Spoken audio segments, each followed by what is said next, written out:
Oral sex से HIV होता है क्या? और प्रोटेक्टेड या कॉन्डोम के साथ सेक्स करने से एचआईवी होता है क्या? Almost no. क्या बात कर रहे हैं? डरने की जरूरत नहीं है, इसी को हम एचआईवी फोबिया बोलते हैं। बहुत डरते हैं। देखिए, अगर कुछ भी ऐसा एक्सपोजर है, सलाह लीजिए, डॉक्टर के पास आइए। उसके लिए दो चीज़ें आपको करने की जरूरत है। पहला, इमीडिएटली अगर कुछ एक्सपोजर है तो आप पोस्ट एक्सपोजर प्रोफिलैक्सिस बोलते हैं, दवाई ले सकते हैं।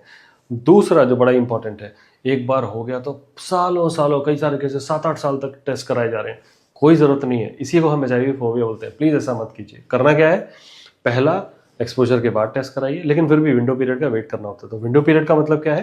पहला टेस्ट, 4 से 6 हफ्ते पे दूसरा टेस्ट, और उसके बाद 90 डेज पर टेस्ट हो गया। अगर वो नेगेटिव है तो उसके बाद आपको रिपीट करने की ज़रूरत नहीं है।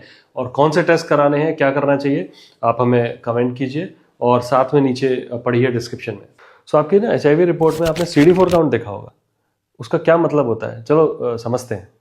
तो CD4 काउंट इम्यूनिटी है आपकी बॉडी की। CD4 काउंट एचआईवी वायरस से लड़ रहा है, ऐसा फाइट हो रही है। तो CD4 काउंट अगर ऊपर है, मतलब अगर 350 से ऊपर है, तो जनरली कोई प्रॉब्लम नहीं होती है। 350 से अगर नीचे है तो उसके लिए हम दवाइयों के साथ में एक और दवाई ऐड करते हैं। वो आपको बीमारियों से लड़ने से बचाती है। और कौन कौन सी बीमारियां हैं वो आपको डिस्क्रिप्शन में और कैप्शन में पता चलेगी। अच्छा, 350 से कम, फिर उसके बाद दूसरी एक और रेंज आती है जिसको बोलते हैं CD4 काउंट 200 से नीचे होती है। उसको यूजुअली हम एडवांस एचआईवी बोलते हैं। सो अगर CD4 काउंट 200 से नीचे है तो आपकी बीमारियां और भी ज़्यादा आने की संभावना हो जाती है, जिसको हम अपॉर्चुनिस्टिक इन्फेक्शंस बोलते हैं। तो ये बीमारियां आएंगी और आपको परेशान करेंगी। सो ये रिमेंबर, CD4 काउंट आपका 350 से नीचे नहीं होना चाहिए, और 200 से नीचे है तो खासकर आपको रेगुलर स्क्रीनिंग करनी चाहिए, डॉक्टर से मिलना चाहिए। क्या क्या बीमारियां हैं जिससे बचाव करता है CD4 काउंट, वो आपको नीचे डिस्क्रिप्शन में कैप्शन में मिलेगा। एचआईवी में आपकी दवाई काम कर रही है नहीं कर रही है कैसे पता चलेगा? तो उसके लिए ज़रूरी है देखने के लिए, वो होता है वायरल लोड। अगर वायरल लोड आपने टेस्ट कराया और वायरल लोड अगर वो 1000 से कम है, मतलब उसको हम बोलते हैं सप्रेस्ड वायरल लोड। 1000 से कम अगर वो वायरल लोड है तो इसका मतलब है दवाई आपकी काम कर रही है। तो this is the first indicator. और याद रखिएगा, जो रिकमेंडेड शेड्यूल होता है, जो डॉक्टर बताता है कि भाई किस टाइम पर वायरल लोड टेस्ट कराना चाहिए, वो आपको डिस्क्रिप्शन में मिलेगा। सो वो कराइए। और viral load is the first marker. मतलब क्या है इसका, कि वायरल लोड अगर आपका खराब होना शुरू होता है तो ये अर्ली इंडिकेटर है। ये हमें पता चल जाता है कि हाँ, दवाइयों में कोई प्रॉब्लम है और आपकी दवाइयाँ या इलाज ठीक से नहीं चल रहा। वायरल लोड के बहुत बाद इम्यूनोलॉजिकल प्रॉब्लम आनी शुरू होती है। मतलब कि CD4 काउंट आपका खराब होना शुरू होता है और उसके बहुत टाइम बाद क्लिनिकल प्रॉब्लम शुरू होती है। मतलब कि सिम्टम्स आएंगे, जो सीवियर सिम्टम्स होते हैं, दवाई अगर काम नहीं कर रही है। सो इसीलिए वायरल लोड टेस्ट हमारा सबसे पहला इंडिकेटर होता है। उसके बाद इम्यूनोलॉजिकल फाइंडिंग्स होती हैं, उसके बाद क्लिनिकल फाइंडिंग्स होती हैं। सो अगर आपको ये पता करना है कि आपकी दवाई ठीक चल रही है नहीं चल रही है, तो उसके लिए सबसे इंपॉर्टेंट इंडिकेटर है वायरल लोड टेस्टिंग। और कब कब करानी चाहिए वो आपको डिस्क्रिप्शन में कैप्शन में मिलेगा। अगर मैं ऐसा बोलूं कि आप एचआईवी पेशेंट हैं और आप सेक्स के थ्रू एचआईवी फैलाएंगे नहीं किसी को, कैन यू बिलीव इट? ऐसा हो सकता है, ऐसा बिल्कुल पॉसिबल है।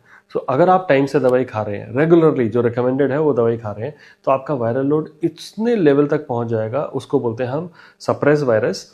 तो वो इतने लेवल तक पहुंच जाता है कि रिपोर्ट में वो दिखता नहीं है। उसको हम टारगेट नॉट डिटेक्टेड बोलते हैं, TND करके रिपोर्ट में लिखा हुआ आता है। सो अगर वायरल लोड इतना कम है कि आपको कहीं दिख नहीं रहा रिपोर्ट में, तो उस केस में जो सेक्सुअल रूट के थ्रू, सेक्स के थ्रू जो वायरस का ट्रांसमिशन होता है, वो ऑलमोस्ट इम्पॉसिबल हो जाता है। एंड इस कॉन्सेप्ट को हम लोग बोलते हैं U=U। मतलब क्या होता है, व्हाट इज अनडिटेक्टेबल मतलब आपकी रिपोर्ट में नहीं मिल रहा, what is undetectable is untransmittable, मतलब जो दिखेगा नहीं वो ट्रांसमिट नहीं करेगा। Wonderful, right? तो this is something which is very important for you to remember, कि आप देखिए आपकी हेल्थ के लिए भी अच्छा है और आप ट्रांसमिट भी नहीं कर रहे। सो अगर आपका वायरल लोड अनडिटेक्टेबल है तो सेक्सुअल रूट से आप ट्रांसमिट नहीं करेंगे। तो this is something keep in mind and be healthy. I think this is very important for all the HIV patients. Thank you. आप एचआईवी पॉजिटिव हैं और आपका बच्चा एचआईवी नेगेटिव हो सकता है। Do you think it is possible? सबको लगता है कि अगर आप एचआईवी पॉजिटिव हो तो उसका बच्चा भी एचआईवी पॉजिटिव होगा। ऐसा बिल्कुल ज़रूरी नहीं है। देखिए, होता क्या है कि अगर आप एचआईवी पॉजिटिव हैं और टाइम से दवाई खा रहे हैं, so your virus is suppressed in the body. उससे क्या होगा, सेक्सुअली ट्रांसमिट नहीं करोगे।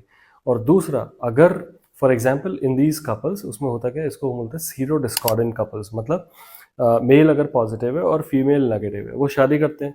तो हम जो प्लानिंग करते हैं वो ऐसे करते हैं कि आने वाले बच्चे के लिए, ताकि वो बच्चा भी कर पाए, फैमिली कंप्लीट कर पाए और साथ में वो बच्चा नेगेटिव भी हो। तो इसमें वायरल लोड सप्रेस होना चाहिए।